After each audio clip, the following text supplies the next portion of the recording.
Buenos días, bienvenidos y bienvenidas a este webinar de SADE.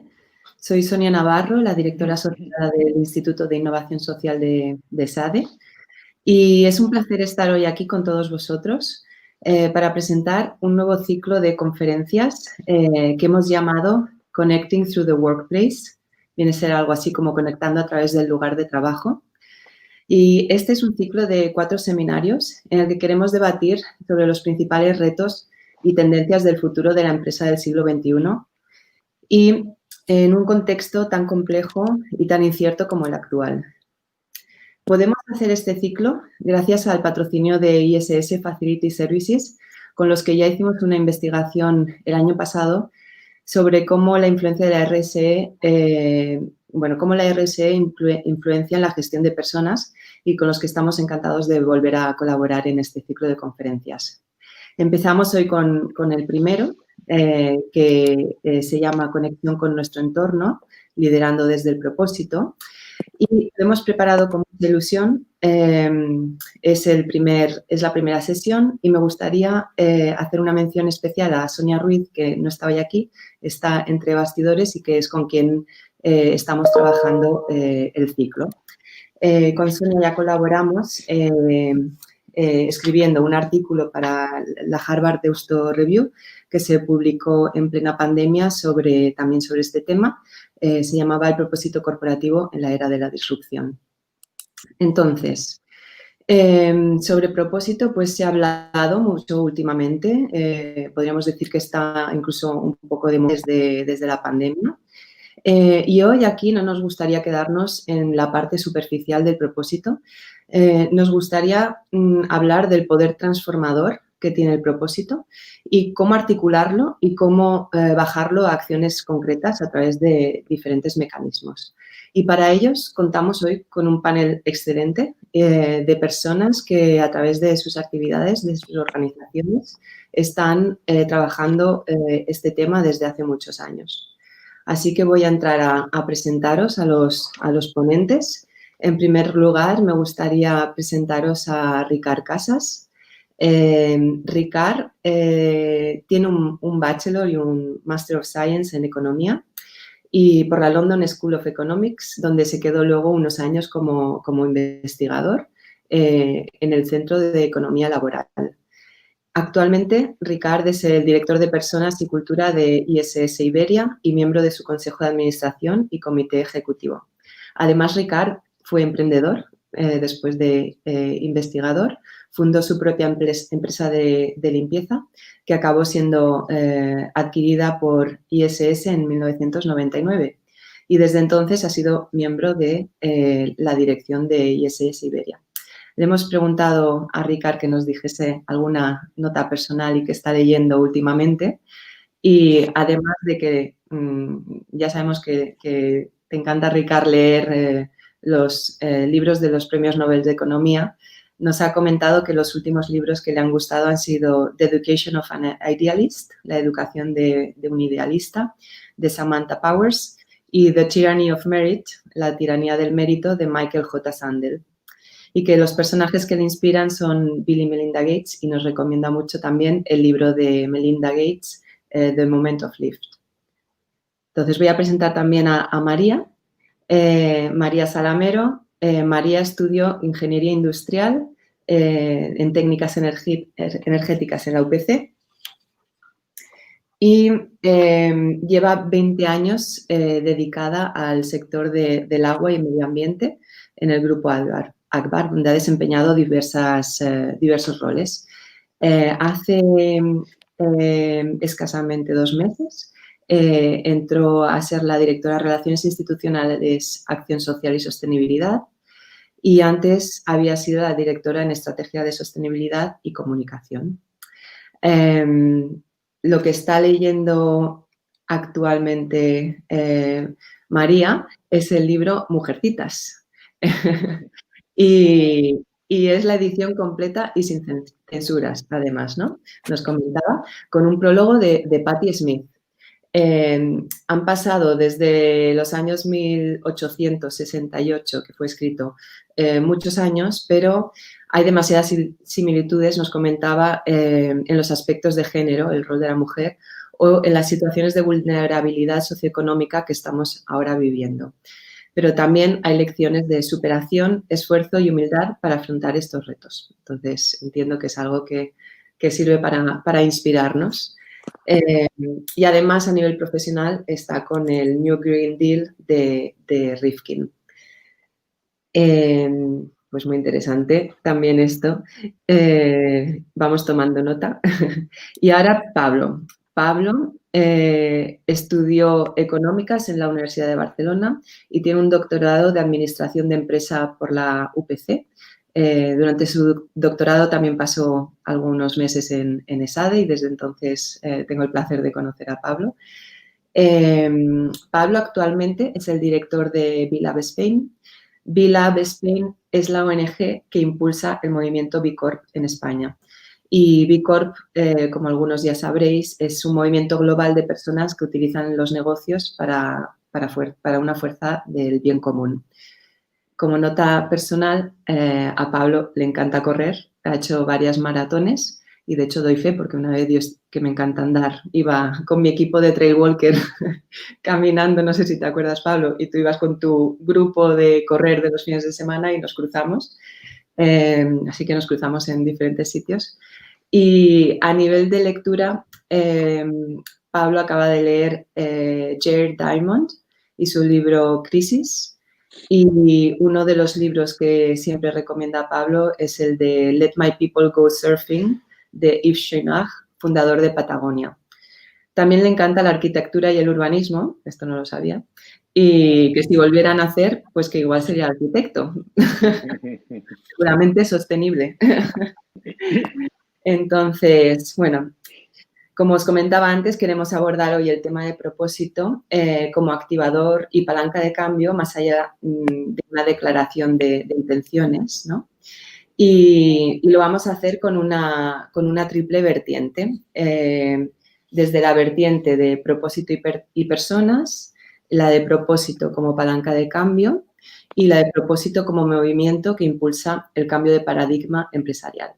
Entonces, vamos a empezar con Ricard. Te haré unas preguntas, Ricard, y luego ya tú las desarrollas.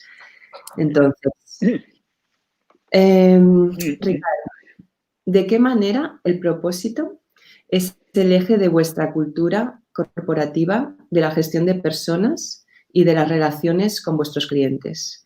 Y además, ¿cómo el propósito empodera a vuestros empleados y contribuye a conciliar el hecho de que seáis una empresa de más de 40.000 personas, pero con una voluntad de ser lean y con pocas jerarquías y, como os gusta decir a vosotros, con espíritu de startup?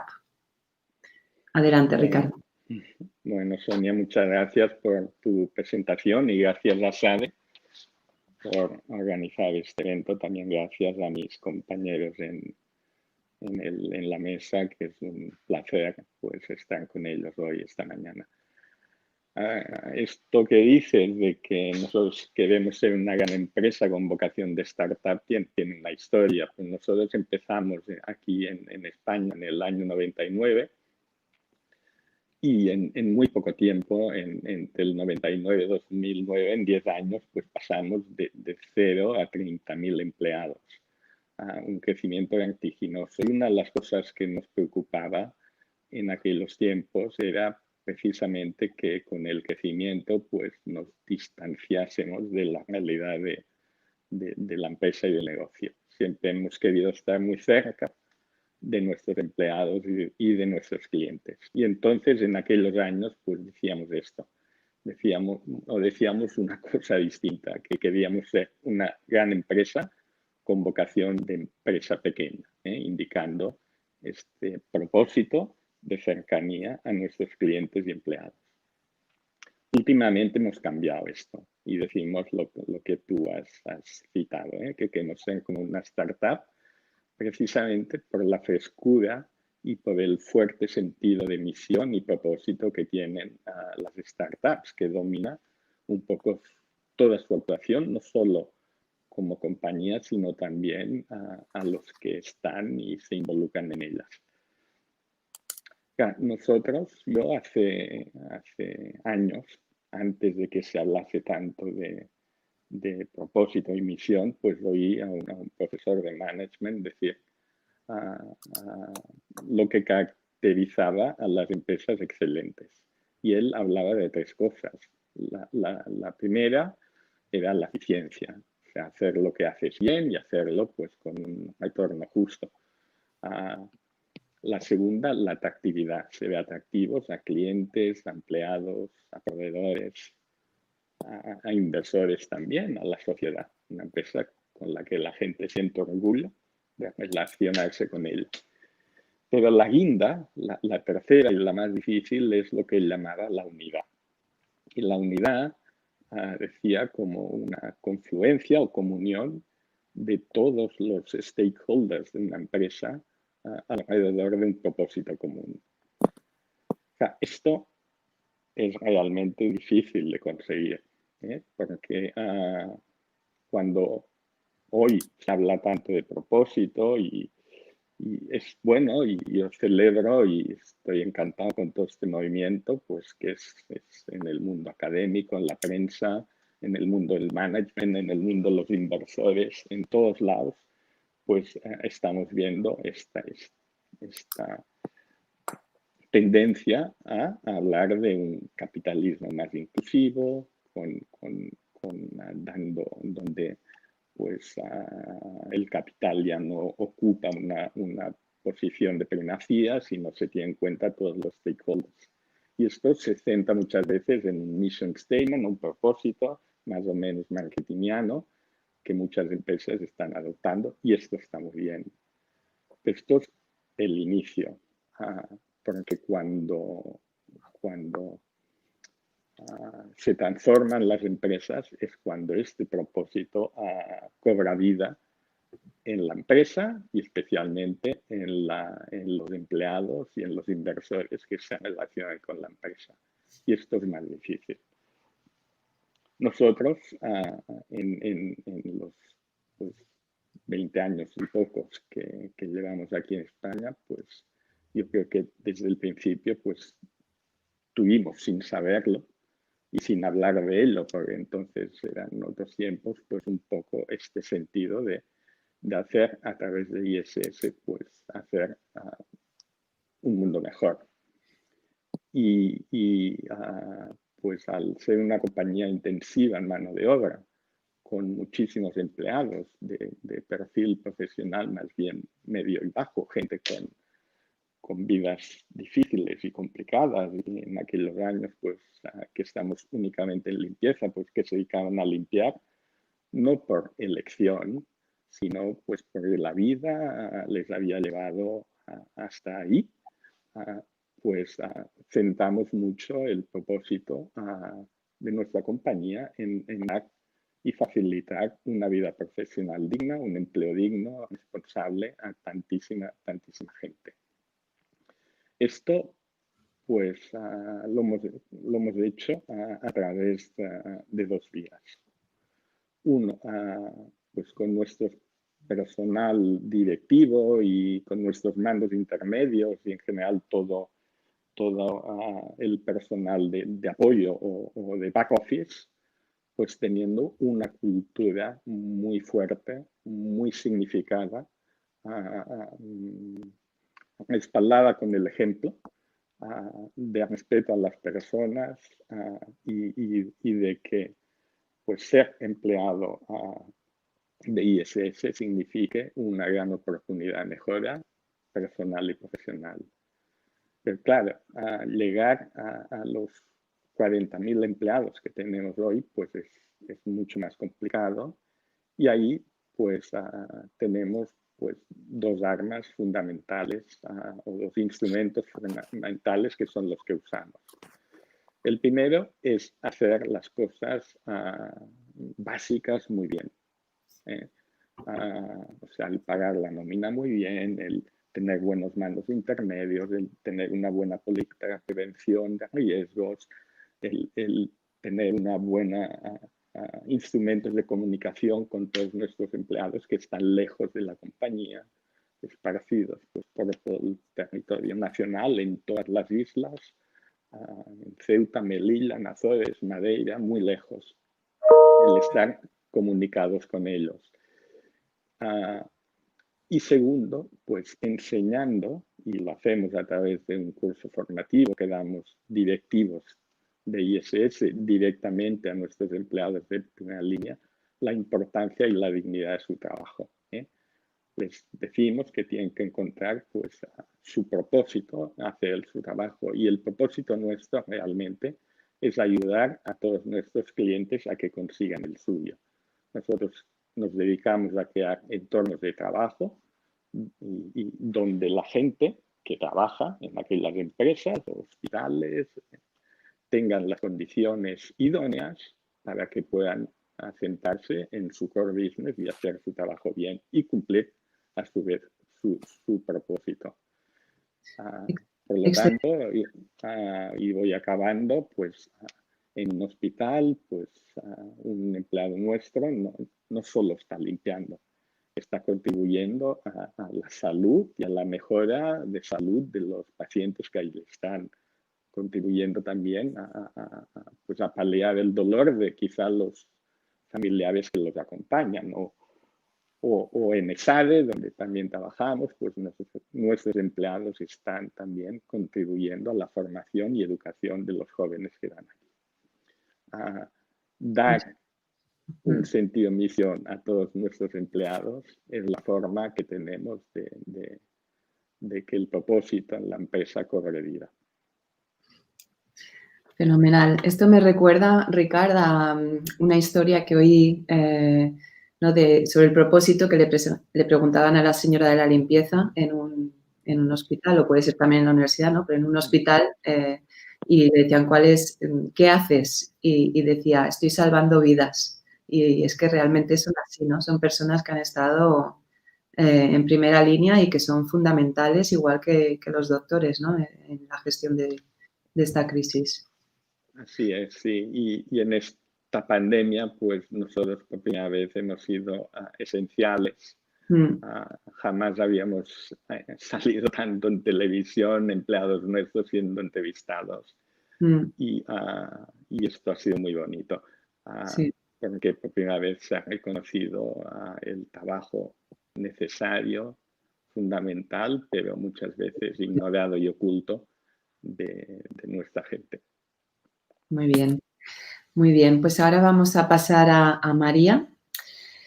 María, el propósito puede ser un elemento activador tanto de cambios como de posicionamiento en un entorno altamente volátil y complejo. ¿Cómo ha sido el proceso de definición y activación de vuestro propósito? Esta idea que comentábamos de propósito in motion. Y cómo el propósito define el futuro modelo de empresa, ir más allá del agua, en vuestro caso, y se refleja en lo que ha pasado en la compañía en los últimos meses, ¿no? Si nos quieres explicar un poquito. Muy bien, pues primero de todo, muchas gracias ESADE, muchas gracias a ISS y muchas gracias a toda la organización por permitirnos pues, hacer esta interesantísima sesión matutina, ¿no? La verdad es que el concepto, lo hablábamos el otro día, el concepto propósito in motion nos encaja al 100%, ¿no? Y dejarme que os explique un poco, como 10 pasos, lo que hemos estado viviendo, yo diría casi los 2 últimos años. Por eso ha sido un propósito, o está siendo un propósito muy, muy, muy trabajado y muy bien imbrincado con todas las palancas que tenemos en la compañía. Primero de todo, nosotros partíamos de un plan que se dibujó en 2015, el IWAS BIM, IWAS 2020, ¿vale? Muy focalizado en garantizar el servicio del agua, ¿vale? Lo que le llamamos la gestión responsable, ¿no? Y en la línea de lo que nos decía a Ricard, pues, de alguna manera, hacer las cosas bien, ¿no? Y esto se suponía, pero bueno, estamos focalizados en esto, ¿no? En todo este análisis estratégico de cara al 2030, pues empezamos a analizar pues, lo clásico, el contexto, ¿no? Es lo que te dicen primero en todas las teorías, ¿no? Pero nos encontramos en un entorno VUCA, ¿no? Pero cada vez más VUCA, yo diría, ¿no? VUCA elevado a la enésima potencia, ¿no? Como nunca lo habíamos imaginado. En nuestro caso, pues hace un poco más de un año, el 20 de noviembre de 2019, teníamos una sentencia favorable a la creación de nuestra compañía, un modelo de negocio o de servicio público-privado, ¿vale? Que algunos habían cuestionado y, por tanto, bueno, fue una palanca muy positiva para nosotros para encarar este 2030, ¿no? En diciembre de aquel mismo año, 2019, estamos hablando, tuvimos la COP25 del clima, que no sé si recordáis, pasado pocos meses, pero tenía que ser en Chile y finalmente fue en España, fue en Madrid, ¿no? Y nos dio unos ciertos mensajes ya del foco clima y de lo que estaba pasando, ¿no? Luego, en enero, ¿no? Enero-febrero, empezamos con los temporales, ¿no? El Gloria en nuestro caso, el Dana en el Levante español, y nos empujaron hacia una situación muy importante de resiliencia climática delante de todo este temporal, ¿no? Luego, evidentemente, en marzo entra el COVID, ¿vale? En nuestro caso, pues la resiliencia radicó pues, en seguir prestando el servicio de forma normal y habitual. Por tanto, nosotros también tuvimos muchos operarios, en este caso no salvando vidas, pero permitiendo que la vida continuara. Y finalmente, pues en este septiembre nos plantamos con la crisis económica y social. Por tanto, el primer punto es el contexto que desde que empezamos a trabajar en el propósito nos ha venido cambiando, yo diría, mes a mes, ¿no? El segundo eje es las palancas de cambio que hay que identificar antes de dibujar el propósito, ¿no? Nosotros empezamos, como os he dicho, antes de la pandemia, pero los revisamos y prácticamente siguen siendo los mismos, quizás con pesos distintos, ¿no? Y en aquel momento hablábamos de implicación social, la advocacy, hablábamos de gobernanza, todos los procesos de participación y co-creación con todos los stakeholders. Hablábamos de sostenibilidad y neutralidad climática, que le añadimos a raíz de la COP25. Hablábamos de transparencia y escucha activa hacia nuestros clientes. Y finalmente hablábamos de innovación y apoderamiento de nuestra plantilla. Esto sigue siendo prácticamente vigente con algunos matices, ¿no? Pero ya nos daba primeras pistas del propósito. El tercer eje que trabajamos fue las personas, ¿no? Y el anterior ponente nos ha hablado de la importancia de las personas, ¿no? Identificamos las personas necesarias para liderar este proceso de plan estratégico 2030, ¿no? Y en este caso trabajamos en un modelo de organización más típico de las organizaciones duales, ¿no? Ambidiestra que se habla, ¿no? Necesitamos una organización excelente para prestar el servicio, pero en paralelo necesitamos una organización capaz de transformar el modelo organizativo y, por tanto, identificamos con el Departamento de Recursos Humanos el talento necesario, con las skills necesarias para hacer este cambio. El cuarto eje fue un proceso pues, de prediseño que le llamábamos, porque siempre es más fácil trabajar sobre un diseño hecho, tachar y evolucionar que no empezar con una pared vacía. Por tanto, el pequeño equipo que constituimos trabajó en un primer diseño de lo que era el plan estratégico, focalizándonos en tres ámbitos, ¿no? Las personas, la ciudad, porque operamos en 23 municipios de la área metropolitana, y finalmente el medio ambiente. Como veis, aquí no hablábamos del agua, esta idea de ir más allá del agua, ¿no? El quinto punto fue ya tener una primera versión de este propósito, que ahora os voy a leer, ¿vale? Que hablaba de, voy traduciendo porque está hecho en catalán inicialmente, pero creamos valor para la metrópolis Barcelona, o sea, esta gran metrópolis de más de 20 municipios, sostenible del mañana a través del agua, ¿vale? Y había un subpropósito, ¿no? ¿A qué nos comprometemos, no? A potenciar la equidad, mejorar la calidad de vida de las personas y contribuir a un entorno próspero, biodiverso, resiliente, ¿no? Todas estas palabras, todos estos matices han ido viniendo un poco de todo este proceso de ajustes de contexto y análisis que hemos tenido durante este año y medio, ¿no? La quinta fase de este proceso ha sido, bueno, abrir un poco más este trabajo a partir del primer diseño de plan que teníamos, iniciar un proceso de co-creación, ¿vale? Con miembros del comité de dirección, con gente de la parte corporativa de nuestro grupo, con externos. Se nos quedó un poco truncado porque no lo pudimos hacer todo lo participativo que quisimos, pero sí que pues trabajamos con distintos partners del mundo ambiental, del mundo social, del mundo económico y del mundo de la sostenibilidad para ayudarnos, ¿vale? Y identificamos pues, proyectos, iniciativas y ahora estamos en una fase de priorización de estos proyectos, pero con esto vamos realimentando y ajustando el propósito. El sexto paso ha sido, como os decía Sonia al principio, ¿no? Unos cambios organizativos radicales. En nuestro caso, después de 10 años con un director general que ha llevado a la compañía pues, a ser lo excelente que es, nos han cambiado el director general, hemos también cambiado el comité de dirección haciendo un COMEX mucho más ejecutivo y respondiendo a estas palancas de cambio que os decían. Implicación social, pues se ha creado esta nueva dirección que lidero con la palanca acción social dentro del principal objetivo, ¿no? Gobernanza, tenemos una dirección de gobernanza y regulación. Innovación y empoderamiento, ¿no? Tenemos una dirección de control de gestión, pero a la vez de transformación e innovación. Transparencia y escucha activa. Hemos unido la dirección de clientes con la dirección de comunicación. Y finalmente, sostenibilidad y neutralidad climática también pivota sobre mi dirección con esta parte de sostenibilidad, ¿no? El séptimo punto sería, pues todo esto, ya lo he dicho antes, ¿no? Hay que hacerlo en alianza con todos los stakeholders y hemos hecho sesiones con el Consejo de Administración, con un Consejo Asesor y ahora estamos explicándolo pues más hacia todo el territorio en el que operamos. Luego, el punto 8 sería para mí el plan de comunicación, ¿vale? Comunicación, yo diría más que comunicación, engagement, ¿no? Con toda la organización. Estamos trabajando en una comunicación más formal, top-down, pero también en una comunicación más gamificada, porque, como os decía al principio, también nosotros somos una compañía, en nuestro caso, el 50% de nuestros trabajadores son blue collars. Por tanto, es importante trasladar el propósito de una forma digerible, ¿no? Finalmente, el punto 9 sería la concreción de todo el plan con indicadores de impacto, ¿no? Estos outcomes ligados con el propósito para tangibilizar y luego poderlo explicar. Y finalmente, este propósito que os he explicado, hacerlo más digerible y más sencillo. Por tanto, conclusión, 10 puntos. Entorno, identificar las palancas de cambio, el primer enfoque del plan estratégico, una primera versión del propósito, co-crearlo, los ajustes organizativos necesarios, las alianzas, la comunicación, un plan y unos indicadores y tener así el propósito final.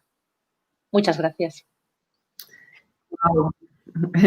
Muchas gracias, María. Bueno, nos ha quedado súper bien, súper estructurado y me ha gustado mucho lo que has dicho, que en vuestro caso ha sido, bueno, permitir que la vida siga, ¿no? Que también habéis estado ahí continuando, trabajando para que nos llegue el agua a casa a todos, ¿no? Que cada vez que me ducho es como, es decir, esto es como un milagro.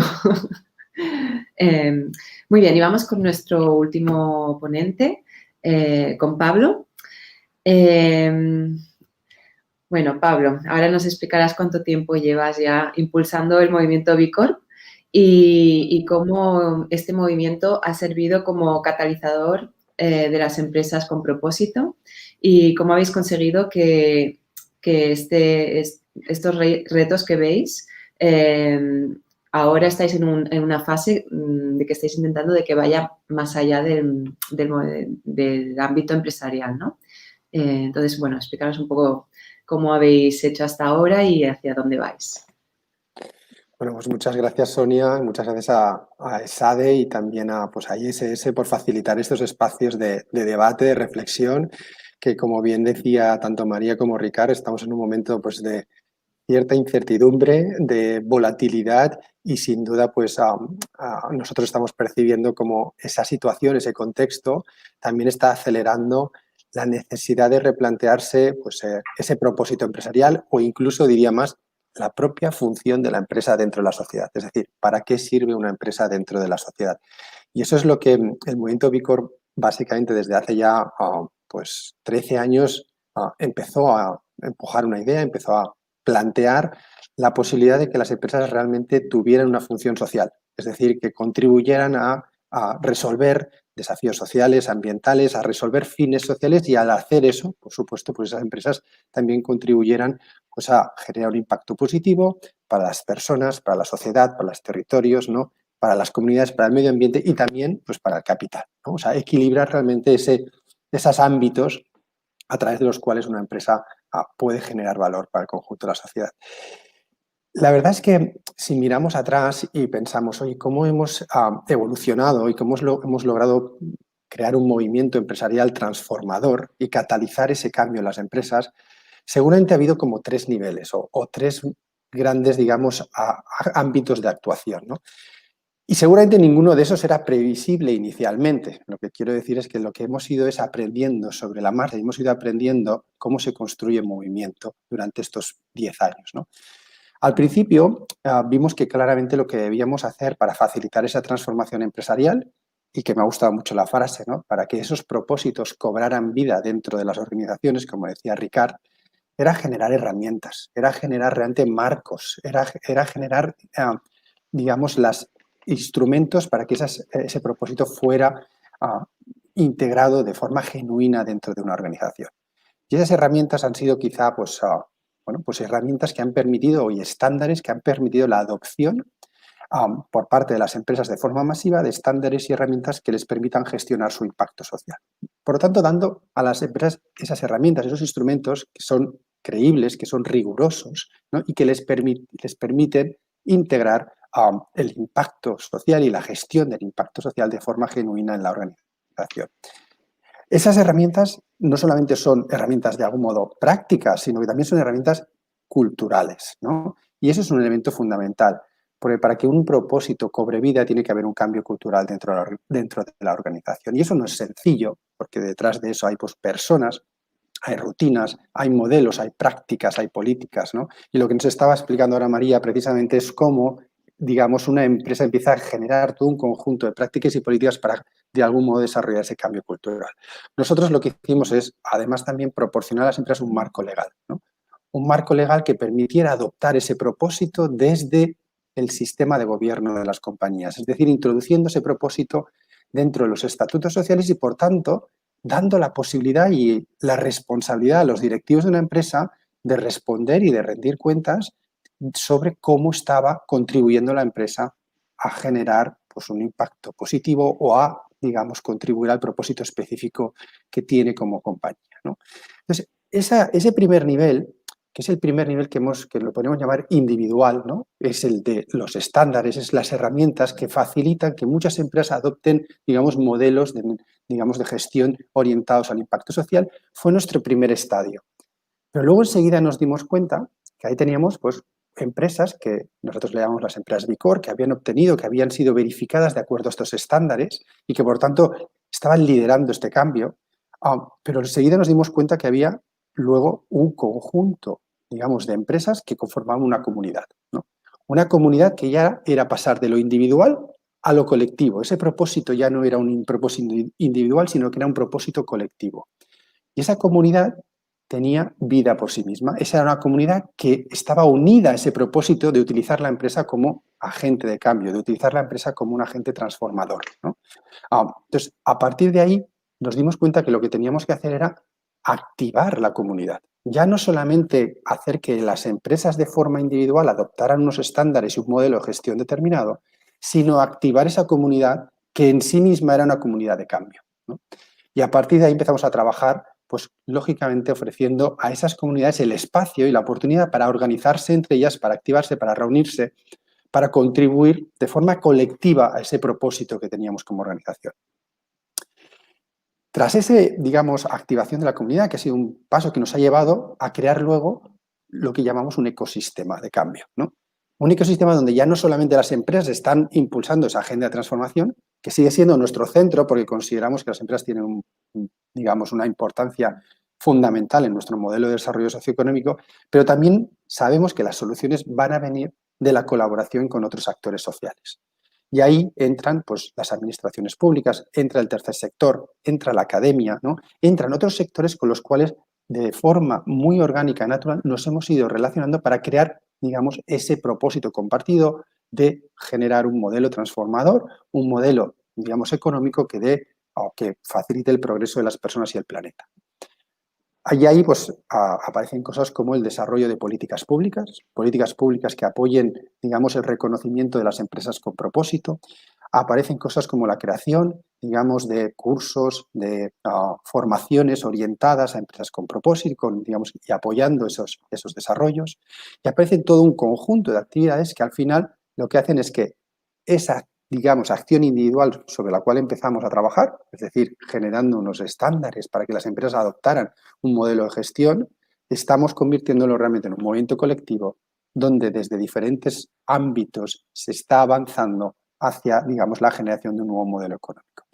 Y eso hoy ha hecho que esa fuerza, de algún modo, que ha nacido desde la propia comunidad y, por tanto, nosotros lo único que hemos hecho ha sido generar y conectar a esas personas que tenían esa pasión, ese compromiso por generar esos cambios. Lo que hoy está sucediendo es que de esa fuerza que ha venido de abajo, ahora hemos visto que la necesidad es todavía ir más allá. Y si ir más allá y crear realmente pues, movimientos que engloben a todas aquellas personas, grupos, organizaciones, think tanks que están proponiendo un nuevo modelo empresarial, ¿no? Y ahí tenemos pues, a muchísimas organizaciones y ahí hemos desarrollado una nueva iniciativa que la llamamos Imperative 21, que básicamente Imperative 21 no viene a ser más que un movimiento de movimientos, ¿no? Y recoge todos aquellos movimientos que están pues, replanteando seguramente la función empresarial y el modelo capitalista dentro de nuestro sistema. Y ahí pues encontramos ya las posibilidades son enormes porque estamos escalando, digamos, todas las organizaciones que forman parte de este propósito compartido y hoy pues tenemos afortunadamente presencia en los 5 continentes con, digamos, iniciativas en marcha que están agrupando a miles de empresas en torno a esta idea y eso es lo que ha sido un poco la evolución en estos últimos 10 años, que si veis un poquito lo que quería transmitir es cómo pasamos de esa idea más individual a esa idea más colectiva y que realmente ha sido eso lo que ha hecho que se genere esa unión y se genere ese propósito compartido de cambio a través del cual pues estamos apoyando ese modelo de transformación social, económico y empresarial. Muchas gracias, Pablo. Y me encanta lo que comentas sobre el ecosistema de cambio y que también comentabas que la academia es parte de este ecosistema y, como sabes, pues desde SADE y desde el Instituto de Innovación Social llevamos pues muchos años intentando ser también una plataforma en la que se puedan tener estas discusiones, que se puedan encontrar diferentes actores y ahora más recientemente parte de mi rol también es traer el ecosistema alrededor de los retos que los estudiantes trabajan en sus asignaturas para que trabajen con retos reales de la ciudad, o sea que el agua podría ser uno de ellos, por ejemplo, y que puedan aportar también sus ideas desde su punto de vista y participar en esta community of practice, ¿no? que nos gusta llamarlo al final.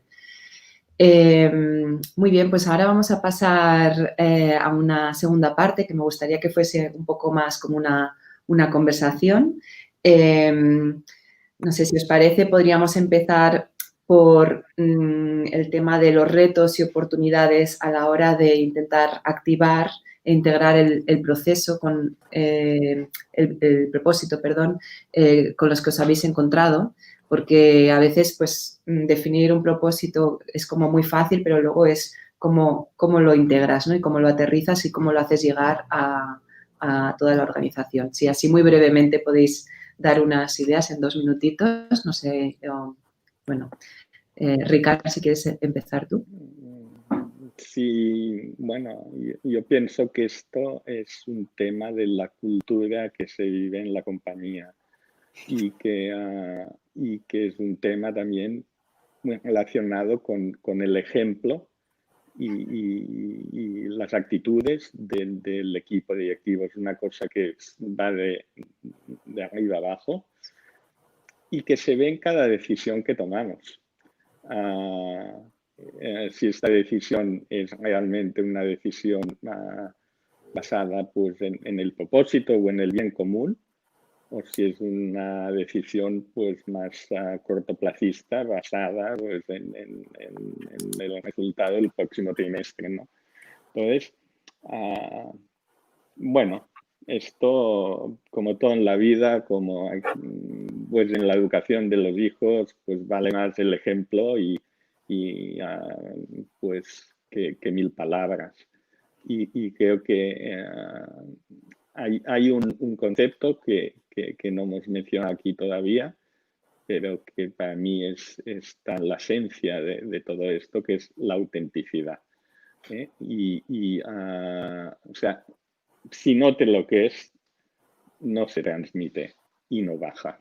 Entonces, se trata de generar una compañía pues, que esté liderada y gestionada por personas pues, que tengan esta inquietud, que entiendan y vean pues, que el capitalismo como lo estamos viendo en las últimas décadas, pues no va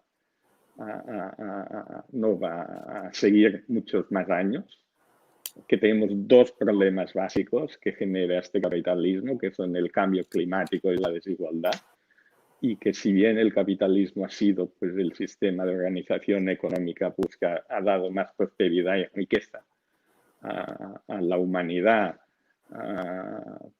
pues ahora necesita una remodelación, y las empresas tenemos una gran parte de responsabilidad de que este cambio pues, sea realidad. A mí, bueno, tú has dicho que me gusta leer premios Nobel, pues Stiglitz, otro premio Nobel, en su último libro acaba con una frase para mí icónica que dice que el capitalismo todavía está a tiempo de salvarse de sí mismo. Y esta es verdad. Y esta salvación vendrá con empresas auténticas que sepan que su misión es precisamente pues, contribuir a un mundo mejor, más sostenible, más equilibrado, con un reparto de la riqueza más justo y donde pues, todo el mundo tenga cabida. Bueno, concretando a tu pregunta, yo creo que es liderazgo, que va de arriba abajo, y autenticidad. Muy bien. Y todo esto es lento. Sí, el cambio no es fácil, es lento. O sea, nos cuesta al ser humano y a las organizaciones, ¿no? Que son un reflejo. ¿Quién más? Yo quizás, Sonia, para complementar lo que decía Ricard, yo veía dos palancas básicas para conseguirlo. Una, la interna, que ya la ha comentado Ricard, ¿no? Y va de engagement, de cultura. Para mí, ojo, ya lo he dicho antes, con sofisticar mucho el propósito, hay que hacerlo muy, muy sencillo, muy simple, que lo entienda todo el mundo. Y como decía Ricard también, basado en ejemplos y en evidencias, ¿vale? Y no me extendré más en la parte interna. Para mí el otro reto está con los stakeholders externos, ¿no? En nuestro caso, ¿no? Y Pablo hablaba de las alianzas con lo público, lo privado, ¿no? Entonces, aquí hay que cambiar marcos mentales, ¿no? Ni el privado es el demonio, ni lo público no funciona, sino al final hay que dejarse estas restricciones mentales fuera y trabajar con un único fin común, que es lo que decía Ricard también, ¿eh? Al final es People, Planet and Prosperity, ¿no? Y si tenemos un reto común, todo esto fluirá, ¿no? Y para mí, un poco lo que decíamos en la COP25, es tiempo de actuar. Y tenemos el tiempo que tenemos, ya lo estamos viendo. Entonces, al final todo termina, ¿no? En este ODS maravilloso, el 17, ¿no? Las alianzas, o como decía Pablo, el tener un propósito colectivo. Si conseguimos hacer un propósito colectivo, esto fluirá y funcionará. Y construirlo colectivamente. O sea, no es lo construyo y te lo explico. No. Es este proceso de co-creación que todos ganan, ¿no? Es justo, es equitativo, es etcétera, etcétera. Por tanto, como conclusión final, para mí es, te robo la frase, Pablo, propósito colectivo. Bueno, qué bien que lo veis vosotros. Esto es maravilloso. Porque creo que, María, de lo que comentas, el cambio de mentalidad, el cambio de chip es muy importante, ¿no? Que es en lo que ha estado trabajando mucho el movimiento B Corp, de pasar a esta visión más colaborativa que de competición. Y de entender que estamos en una fase diferente del capitalismo, que la riqueza se desacopla de la generación de trabajo y que aquí esto está pasando desde hace muchos años y impulsado con la transformación digital a ver cómo se soluciona esto, ¿no? Qué modelo económico hace que podamos seguir viviendo, seguir ganando dinero y que no hayan cada vez más dinero o de otra forma, pero que no hayan cada vez más desigualdades. ¿Tú cómo lo ves? Mira, coincido plenamente en lo que decís y la verdad es que no es sencillo, es decir, estamos hablando de una cosa que no es sencilla, porque muchos de nosotros tenemos unos hábitos, una educación, unos valores como ya muy interiorizados en el subconsciente y que no siempre esos cambios son fáciles de reflejar, ¿no? Y luego de trasladar, porque lo que decía Ricardo, el ejemplo, me parece que es fundamental. O sea, al final, uno actúa, ¿no? Y, pues, en una organización tomando unas decisiones, esas decisiones tienen unas consecuencias y cómo uno prioriza las decisiones o de algún modo toma esas decisiones, al final determina los incentivos, los valores y determina de algún modo las prioridades dentro de la compañía, ¿no? Por lo tanto, yo coincido con esa idea. Pero me gustaría también añadir un elemento distinto y es que hay que también entender cuál es la estructura de capital de las empresas, ¿no? Porque también hay mucha diferencia entre una empresa que puede ser familiar, una empresa que puede ser, digamos, empresa cotizada, ¿no? Entonces, en las empresas cotizadas, muchas veces, digamos, el propio capital determina las decisiones que se toman en esa empresa. Y por tanto, ahora nosotros, desde el Movimiento B Corp, estamos empezando a trabajar mucho en esa perspectiva, ¿no? En la perspectiva de cómo logramos que los, digamos, fondos de pensiones, ¿no? Los fondos de inversión, etcétera, las instituciones financieras que al final controlan buena parte, digamos, de las inversiones de las grandes corporaciones, también con sus decisiones y su forma de gobierno estén alineadas con ese propósito empresarial, porque si no, hay una desconexión entre una cosa y otra, porque si no hay uno que está exigiendo una cosa mientras el otro está intentando trasladar un propósito.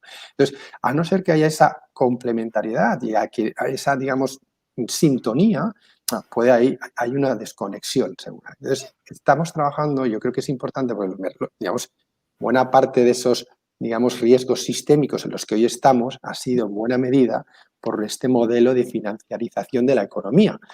Y, por tanto, tenemos que trabajar mucho con los modelos de capital o con los mercados de capital, haciendo que adopten pues, esa visión también, digamos, de que los fondos estén orientados a ese bien común, a generar, digamos, mejores empresas para el mundo, ¿no? Y que, por tanto, esos fondos también deban, de algún modo, pues, exigir a las empresas en las que invierten esos rendimientos sociales, económicos y ambientales, ¿no? Entonces, creo que es importante también ese elemento para que luego los propósitos se vivan en las compañías, ¿no?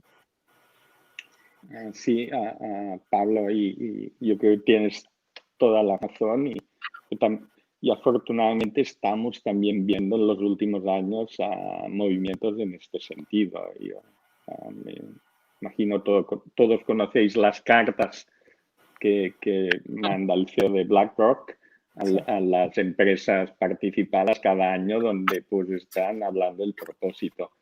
Y yo creo que cada vez más los inversores o parte de ellos están dando cuenta de una cosa que es fundamental en todo este debate, es que tener un claro propósito que va más allá del retorno al capital, de maximizar el beneficio para el accionista, acaba con un mayor retorno para el accionista. Es una contradicción, pero esto es un poco como, bueno, pues el que se empeña, tengo que ser feliz, acaba siendo un desgraciado, pero el que no, el que se dedica a ayudar a los demás es el que acaba siendo feliz. La forma más fácil que tienen también los inversores de obtener un mayor rendimiento de su inversión es contribuyendo a tener empresas pues, más ecuánimes, más sostenibles, más coparticipadas por todos los stakeholders. Y esto es una realidad que estamos viendo. Pero los inversores tienen, pues, su renuncia a la primacía del capital no es un paso fácil, pero es necesaria para reinventar el capitalismo y tener una economía sostenible futura.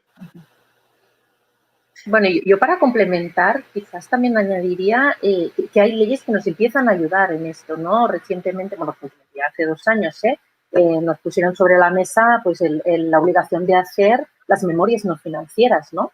De las compañías y firmadas por los consejeros y presentadas en los consejos de administración. Y hemos conseguido, con todo el respeto a los directores financieros de la compañía, pero poner al mismo nivel, ¿no? Las cuentas de resultados, con el BAI, el EBITDA y todas estas palabrejas, ¿no?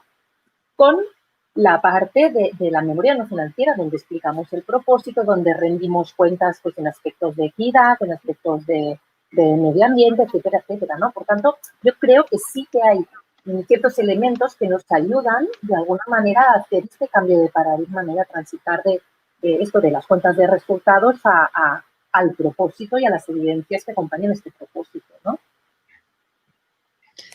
Y os lanzo una última pregunta.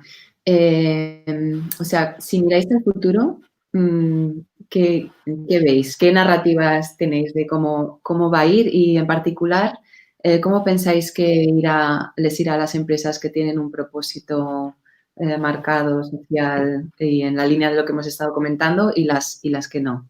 ¿Cómo lo veis esto?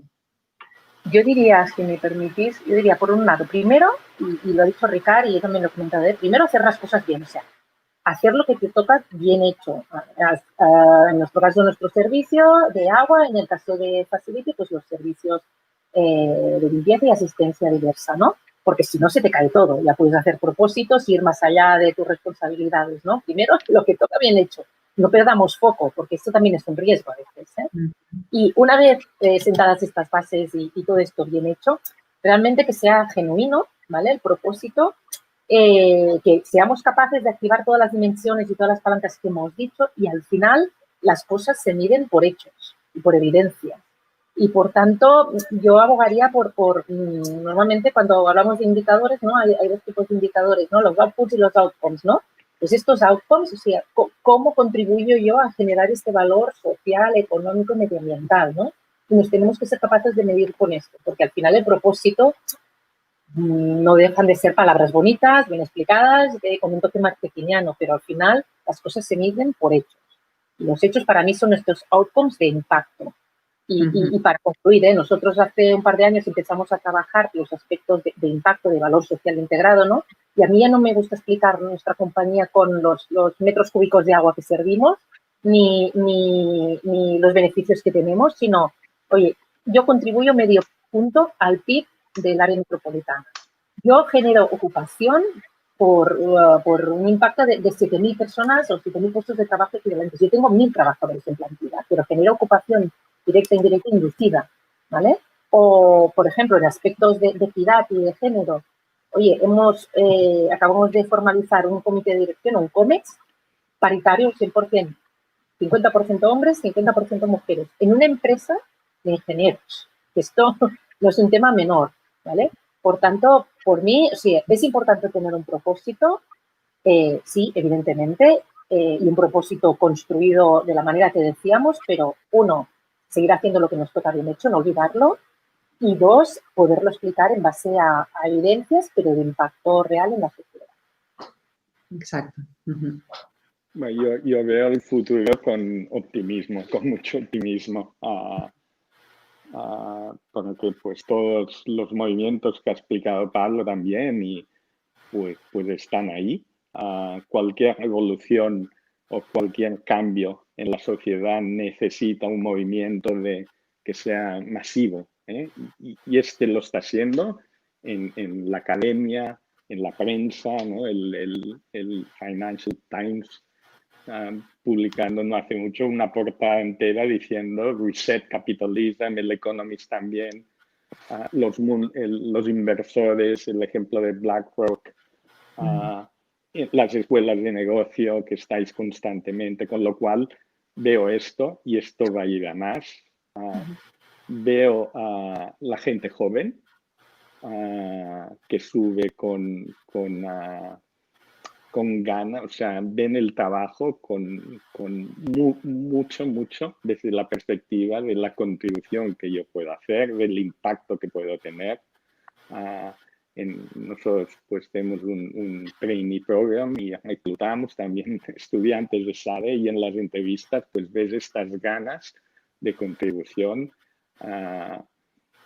y veo pues que la historia de la humanidad es una historia de constantemente reimaginarte, refundarte y a veces lamentablemente ha tenido que ser vía guerras o vía revoluciones. Yo creo que en el siglo XXI podemos hacer este cambio sin necesidad de armas y demás, pero es un cambio que va a pasar, porque no, o sea, las desigualdades y el cambio climático son dos amenazas que tenemos encima nuestro, y la humanidad siempre ha sabido reinventarse, y nosotros o nuestros hijos también lo van a hacer. O sea, con más optimismo que hace unos años. Me alegro. Y Pablo. Qué bien escuchar a Ricard diciendo esto, me alegra un montón, este optimismo. Ciertamente, creo que lo que sí que creo es que tenemos que cambiar rápido. Esa transformación tiene que ser rápida. De algún modo, la agenda está apretada, ¿no?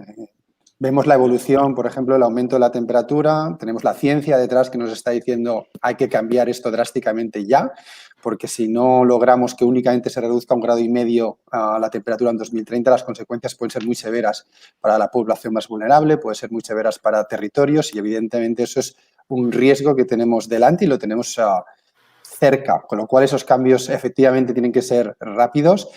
Nosotros estamos percibiendo, ¿no? Ahora hablo como desde el movimiento Bicor, que realmente sí que se está generando esa mayor sensibilidad, esa mayor, digamos, acercamiento a esa necesidad de transformación, y por tanto comparto ese optimismo, y lo comparto también desde la perspectiva, me parece que lo decía María, del ODS 17. O sea, todo esto no va a ser posible desde la solución individual, ni de la empresa individual, ni de la empresa como sector privado, sino que esto va a requerir de verdad una colaboración realmente también genuina y auténtica, ¿no? Y eso son, digamos, creo que ante retos grandes pues se necesitan, digamos, alianzas de este estilo. Y creo que sí, que estamos en buena dirección, creo que se están dando buenos pasos, y ojalá pues esos pasos se traduzcan en hechos, ¿no? ¿Y cómo creo que las empresas realmente van a, digamos, qué implica tener o no un propósito? Yo lo voy a resumir muy rápido, porque el otro día tuve la suerte de conversar con una empresa que me decía, mira, es que al final creo que todos vendemos commodity. Es decir, entonces, o nos diferenciamos por algo que no sea el producto o servicio, y ese es básicamente nuestra ADN, nuestra autenticidad, lo que está detrás del producto o servicio como empresa, ¿no? Ese intangible que puede ser pues, el propósito, la sostenibilidad, nuestro compromiso social, o si no, no tenemos espacio en el mercado porque todo es commodity, ¿no? Entonces, creo que realmente es una necesidad, ¿no? O sea, es una necesidad de supervivencia. O sea, ya no hablo ya ni tan solo de diferenciación, ¿no? Sino que es una necesidad de supervivencia. Y, por tanto, creo que vamos a ver cómo las empresas realmente pues, adoptan estos propósitos, pero no quedan en una declaración de intenciones, sino que queda en una, digamos, herramientas que luego permiten integrar eso en la gestión, se mide, se comunica, ¿no? Se evalúa, y eso, pues, de algún modo se vive ese propósito en el día a día de la compañía. Bueno, muchísimas gracias, Ricard, María, Pablo. Ha sido realmente súper interesante conocer vuestras experiencias, vuestros conocimientos, vuestros sentimientos también alrededor de este tema como es el propósito corporativo. Y sobre todo en este momento, ¿no?, que estamos viviendo, en este contexto tan incierto, tan retador, pues ha sido, creo que, una conversación muy, muy agradable y muy inspiradora. Y también me gustaría agradecer otra vez a ISS Facility Services por el patrocinio de este ciclo de conferencias. Muchísimas gracias también a todos vosotros y vosotras que seguís ahí y nos habéis prestado atención detrás de la pantalla. Y me gustaría invitar a todo el mundo al próximo webinar, que será el 5 de noviembre, a la misma hora, a las 9:30 de la mañana, y en el que el tema será la conexión con el futuro del trabajo, hackeando el futuro. Así que seguimos en contacto y hasta la próxima. Muchas gracias. Gracias. Adiós y gracias.